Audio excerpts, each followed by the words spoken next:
Hi guys, welcome to my additional traveler busy blogs. To সকলোকে ইনাতে ভিডিঅ'লৈ স্বাগতম জনালো। আজি ভিডিঅ'টো অকমান হুকিয়া।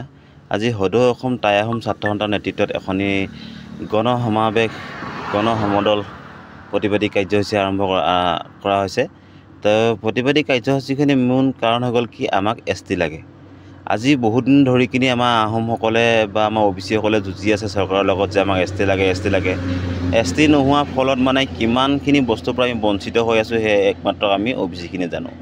আপোনাৰ স্কলাৰশ্বিপৰ পৰা ধৰি কিনি মাটি পট্টা পৰা ধৰি কিনি আপোনাৰ যিকোনো এটা চৰকাৰী ক্ষেত্ৰত ৰাজহুৱা ক্ষেত্ৰত মানে ওবিসি মানুহখিনি ৰজাঘৰীয়া মানুহ বুলি কৈ কিনি মানে আমাক একো এটা সুবিধা নিদিয়ে। যদি চৰকাৰৰ কোনো চাকৰি এটাও আহে আপোনাৰ এসটি ৰিজাৰ্ভ আহিব 15টা 5টা আহিব ওবিসি তাকো আপোনাৰ বহুত মানে হেই দৰকাৰ হ'ব প্ৰায় নম্বৰ বেছি দৰকাৰ হ'ব। এসটি খিনি কম নম্বৰ 45 পালেও পাস ওবিসি খিনি 50ৰ ওপৰত লাগিব। তো হেতু কাৰণে এইবিলাক বহুতখিনি ট্ৰেজেডি আছে, বহুতখিনি কষ্ট আছে। আমি বহুত জন্মৰ পৰা আমি ওবিসি খিনি বহুত অৱহেলিত হৈ আছো। ওবিসি কওঁতে সো হেনেকে নহব। তো আমাক এসটি লাগে, তো লাগে মানে লাগে। তো সেই কাৰণে তাৰ বাবদ আজি চৰকাৰৰ বিৰুদ্ধে আমি ধৰ্ণা দিব আহিছো, প্ৰতিবাদ কৰিব আহিছো চৰকাৰৰ বিৰুদ্ধে যাতে আমাক এসটি দিয়ে। প্ৰতিবাদ বুলি নহয়, এটো আমাৰ দাবী, এটো আমাক লাগিবই। কাৰণ কেলে আমি অসমীয়া, আমি কোনো বাংলাদেশী মিয়া নহয়। সো ইমান বছৰ 600 বছৰ ৰাজত্ব কৰি যোৱা আহোমে আজি আকৌ আমি ইমান মানে 14 পুৰুষ ইয়াতে মৰি শেষ হৈ গ'ল বুলি ক'ব লাগিব। তথাপিতো আমি মানে আজি এসটিৰ কাৰণে আমি যুঁজিবলগীয়া হৈছে। আৰু এক কথা চাবলৈ গ'লে ভালকে হিষ্ট্ৰী চাবলৈ গ'লে আহোমখিনি ট্ৰাইবেলে হয়। সো হেতু পৰ্যায়ত হ'লে আমি পাবই লাগে এসটি, নহয়নে? তো হেতু কাৰণে আমি গোটেই সকলো ৰাইজ ওলাই আহিছো। ৰাইজ বুলি ক'লে গোটেই ওবিসি মানুহখিনি, আহোম মানুহখিনি। তো আজি হদো অসম আহোম ছাত্ৰ সন্থাৰ উদ্যোগত যিখন আহি হৈছে, তো আপোনালোকে চাওক আৰু বুজক আৰু সহায় কৰক। আমাক যিমান পাৰে ভিডিঅ'টো শ্বেয়াৰ কৰক, ভালদৰে লাইক কমেণ্ট কৰি যাওক। আৰু জুবিন দাৰ কাৰণে ন্যায় বিচাৰি আমাৰ গোটেই মানুহখিনিয়ে কি কৰিছে দিছে,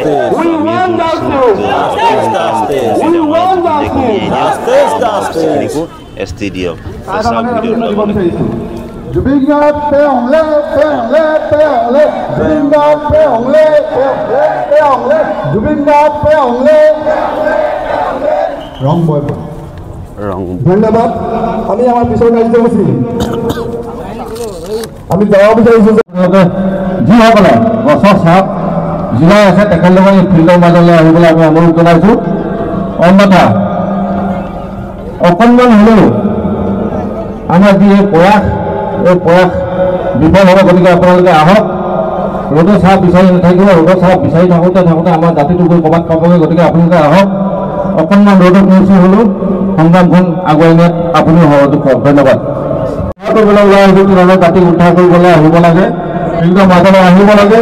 কাৰণ আপোনাৰ জাতিয়ে যদি জীয়াই নাথাকে আপোনালোকৰ যিমান এচিড থাকিলেও মিছা, আপোনালোকৰ কোনো কাৰণত কোনো ধৰণৰ উপায় কিন্তু পিছত নহ'ব। গতিকে আহক, সময় আমি যিহেতু লৈছোঁ, অকণমান সময়ৰ কাৰণে আপোনালোকে আহক, ফিল্ডৰ মাজলৈ আহক। আমি সকলোৱে একত্ৰিত হৈ আমাৰ নিজৰ যি আন্দোলন কাৰ্যসূচী আছিলে, আন্দোলন কাৰ্যসূচীত ভাগ লৈ নিজৰ এজন গৌৰৱান্বিত আমি আহোম হৈ দেখাব লগা হওক। ৰ'দৰ এই গছৰ চাহত ক'ৰবাত থাকিলে আপোনাৰ ইয়ালৈ আহক।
এছটি পালে অকল ৰ'দত থকাখিনিয়ে নাপায়, ছাঁহত থকাখিনিও পাব। গতিকে সকলোৱে একেলগে নিশ্চয়কৈ নাপায়।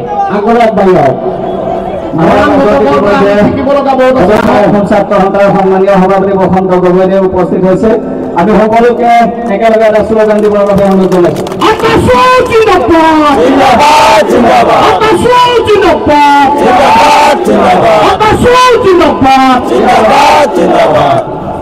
আমি আমাৰ মাজত উপস্থিত থকা সদৌ তায়াহোম ছাত্ৰ সন্থাৰ আপোনালোকৰ সন্তান মুখ্য উপদেষ্টা মঞ্চ গোলাম বৰুৱাদেৱক মঞ্চলৈ আগবঢ়াই আনিবৰ বাবে আমাৰ সংগ্ৰামী সতীৰ্থসকলক অনুৰোধ জনাইছোঁ।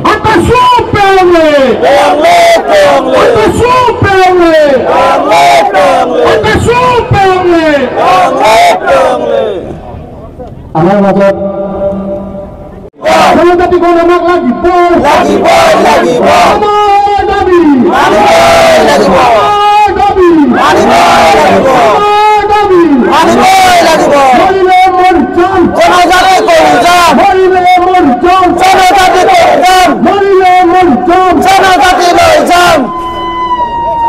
আমাৰ মাজত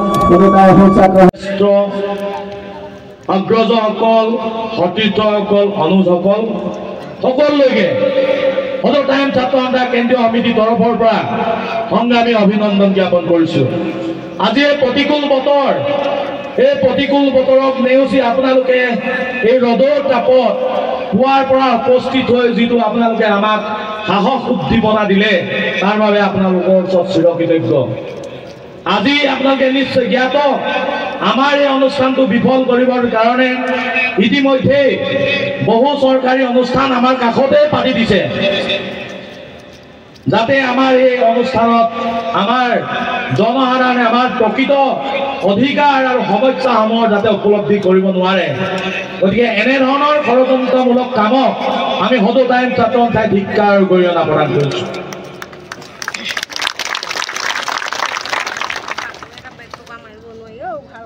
এই প্ৰতিকূল এই ৰ'দৰ তাপত আজি জনজাতিকৰণ বিচাৰি আমি ৰাজপথলৈ ওলাই আহিছোঁ। আমি জনজাতিকৰণ পালে আমাৰ ইয়াত থকা লোকসকলৰ পৰিয়ালসমূহে জনজাতি নাপায়। আমাৰ বৰ্তমান চৰকাৰত থকা লোকসকলেও জনজাতি অধিকাৰ পাব, আমাৰ ৰাজনৈতিক দলসমূহো পাব, বিভিন্ন ধৰ্ম গ্ৰহণ কৰি থকা লোকসকলে এই অধিকাৰ সাব্যস্ত কৰিব পাৰিব। কিন্তু আজি আমাৰ এই সমস্যাসমূহত আমি এই সজাগ আৰু সচেতনতাটো খুব অনুভৱ কৰিছোঁ। আজি যিখন জিলাত আমি বসবাস কৰি আছোঁ, লগতে লাগি থকা লখিমপুৰ জিলা আৰু বৰ্তমানৰ মাজুলী জিলা, এই জিলাখনত বসবাস কৰি থকা আমাৰ লোকসকলে আমি সমস্যা কি বাৰুকৈ উপলব্ধি কৰিছোঁ। আমি বসবাস কৰি থকা আজি এই অনুষ্ঠান উদযাপন কৰা অঞ্চলটোৰ ইয়াত বসবাস কৰি থকা লোকসকলৰ আজি ভূমি অধিকাৰ নাই।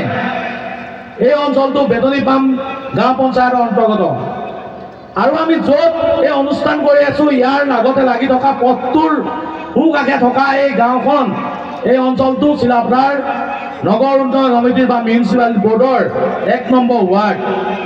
আৰু এই চিলাপথাৰ ৰাজনগৰীৰ এই লোকসকল আজি ভূমি অধিকাৰৰ পৰা বঞ্চিত। আজি এই বেতনীপাম গাঁও পঞ্চায়তৰ, পূৰ্বে মালিনীপুৰ গাঁও পঞ্চায়তৰ এই অঞ্চলসমূহ আজি ভূমি অধিকাৰৰ পৰা আমি বঞ্চিত। আজি ইয়াতে দাঁতি কাষৰীয়া আমাৰ যিমান গাঁও আছে, এইফালৰ গাঁওসমূহ আজি ভূমি অধিকাৰৰ পৰা বঞ্চিত। আপোনালোকে সকলোৱে জ্ঞাত যে আমাৰ যিখন ভূমি আইন আছে, এই ভূমি আইনত আমি বনাঞ্চলতে হওক বা য'তেই হ'লেও আমি যদি 3টা প্ৰজন্ম তাত বসবাস কৰোঁ, তেতিয়াহ'লে সেই অঞ্চলসমূহ ম্যাদী পট্টাৰ পাবৰ বাবে উপযুক্ত হয়। কিন্তু আমি এই অঞ্চলত আজি 75 বছৰ পূৰ্বৰ পৰা বসবাস কৰি থকা আমাৰ এই খিলঞ্জীয়া আহোম চুতীয়া কোচ কলিতাসকলৰ, খিলঞ্জীয়া জনজাতিসকলৰ লোকৰ ভূমি অধিকাৰ নাই। য'ত আমি 600 বছৰ টাই আহোমে ৰাজত্ব কৰি আমাৰ সত্ৰ নামঘৰ আমি গোটেই ভূমি আমাৰ আহোম স্বৰ্গদেউসকলে প্ৰদান কৰি গৈছিলে। য'ত এই ভূমিতে ইয়াৰ ভূমিৰ পৰা জন্ম হোৱা চুতীয়া জনগোষ্ঠী মৰাণ মতক বৰাহী, আমি কিতাপত অসমীয়া সংজ্ঞা যেতিয়া জানো পঢ়ো, তেতিয়া এইসকল লোক আদিম ভূমিপুত্ৰ বুলি কয়। কিন্তু এই লোকসকলৰ আজি ইয়াত ভূমি অধিকাৰ আছে নেকি? আমাৰ ইয়াতে বসবাস কৰা কোচ ৰাজবংশীসকলে ইয়াত ক্ষমতাবোৰ শাসন কৰি ইয়াতে তেওঁলোকে ৰাজত্ব কৰিছিল। আজি তেওঁলোকৰ ইয়াত ভূমি অধিকাৰ নাই। ইয়াতকৈ আৰু কিবা ডাঙৰ পৰিতাপৰ বিষয় আছে নেকি? আছে নেকি? নিশ্চয় নাই। লগতে আমাৰ অৰুণাচলৰ সীমামূৰীয়া যিবিলাক অঞ্চল, নিলখৰ লোকসকলে ইয়াত উপস্থিত আছে, চিলিৰ লোকসকলে ইয়াত উপস্থিত আছে, বৰপথাৰ লোকসকলে ইয়াত উপস্থিত আছে। আজি বসুন্ধৰা অধীনত ম্যাদী বঁটাৰ বাবে আপোনালোকে আবেদন কৰিব পাৰিছে নেকি? তো বন্ধুসকল ধুনীয়াকৈ মিটিঙত পূৰা হেৰি কৰিলোঁ, একদম পূৰা চিঞৰ বাখৰ কৰিলোঁ ন। আৰু দেখিলে আপোনালোকে তো মিউজিক লগা কাৰণে কপিৰাইট আহিবৰ কাৰণে অকণমান মিউট কৰি দিছোঁ কিছুমান বস্তু। তাৰপিছত আপোনাৰ এতিয়া মেইন কথাটো হৈ গ'ল কি ST। এতিয়া বহুতে ক'ব কি আহোমক কিয় ST দৰকাৰ হৈছে? দৰকাৰ হৈছে বাবা, কিয় নহ'ব? আমাৰ আহোমে ইয়াত 600 বছৰ ৰাজত্ব কৰি গ'ল ন। চ' এতিয়ালৈকে আমি অলৰেডি আছোঁৱেই। চ' আমিয়ে যদি আমাৰ প্ৰাপ্যখিনি নাপাওঁৱে তো এইটো কেনেকৈ হ'ব, হয় নহয়? এতিয়া চাওক, এতিয়া যিখিনি ST মানুহে কৈছে কি আহোমখিনি ST পাব নালাগে, তো STখিনিৰ কাৰণে অসুবিধা হ'ব। কি অসুবিধা হ'ব? কেলৈ অসুবিধা হ'ব? আপোনালোকৰ ভাতখিনি আমি কাঢ়ি খাম নে আপোনালোকৰ মাটি বাৰী কাঢ়ি ল'ম? যিটো বস্তু যাৰ আছে তেনেকৈ থাকিব, একো তাত প্ৰব্লেম নাই। কিছুমান ধৰি লওক এই চৰকাৰৰ যিখিনি কিছুমান মানে হেৰি অনুদান ন, কিছুমান যিখিনি আমাৰ প্ৰাপ্য সেইখিনি পৰা আমি বঞ্চিত হৈ আছোঁ। যিখিনি এতিয়া চাওক, আমি ইয়াত ইমান যুগৰ পৰা আছোঁ, তথাপিতো আমাৰ মাটি আমি পটা বনাবলৈ আমাৰ ইমান কষ্ট, ইমান হেৰি ন। তো সেইখিনিৰ কাৰণেহে হেৰি বিচাৰিছোঁ। তো আপোনালোকৰ যিখিনি সম্পত্তি আছে সেইখিনিতো আমাক আপোনালোকে নিদিয়ে ন। আমাৰখিনিকে আমাৰ নামত কৰি দিবৰ কাৰণেহে আমি চৰকাৰক এইটো অনুৰোধ জনাইছোঁ। সেইটো কাৰণে আমি ST বিচাৰিছোঁ। মই কিছুমান নিউজ চাই আছোঁ, এইকেইদিন মানে ইমান ক'ব মন নাই যোৱা, কমেণ্ট চমেণ্ট ইমান নকৰোঁ, তো চাই থাকোঁ। মানে এইটো কথা নহয়, কৈছে কি আহোমখিনিক ST দিলে মানে STখিনি প্ৰব্লেম হ'ব। কেলৈ প্ৰব্লেমটো কি হ'ব? কেনেকৈ প্ৰব্লেম হ'ব? কেনেকৈ মৰাণ মটক দিব পাৰে, মৰাণ মটকসকলক দিব পাৰে যদি আমাৰ আহোমখিনিক দিব নোৱাৰে কিয়? কাৰণটো কি? আহোমখিনি কি আপোনালোকৰ কি ঘৰৰ ভঁৰালৰ ভাত কাঢ়ি খাব নেকি? নাখায় ন। যাৰ যেনেকুৱা অভিজ্ঞতা আছে সেইটো চবেই পাবই, যাৰ যি প্ৰাপ্য সেইটো চবেই পাবই। আপোনালোকে পায়, আমি পাবলৈ আমাৰো অধিকাৰ আছে। আমি কি অসমীয়া নহয় নেকি? তো সেইটো কথা নহয়। চ' আমাক ST লাগিব। যেতিয়ালৈকে ST নিদিয়ে আমি আৰামত থকা মানুহ নহয়। তো সিমানখিনিয়ে ক'লোঁ। তো ভিডিঅ'টো কেনেকুৱা লাগিলে জনাব। আৰু বহুত কথা ক'বলৈ আছে, মই কৈ আছোঁ, ঠিক আছে? তো আজিলৈ এৰিছোঁ। তো বাই বাই।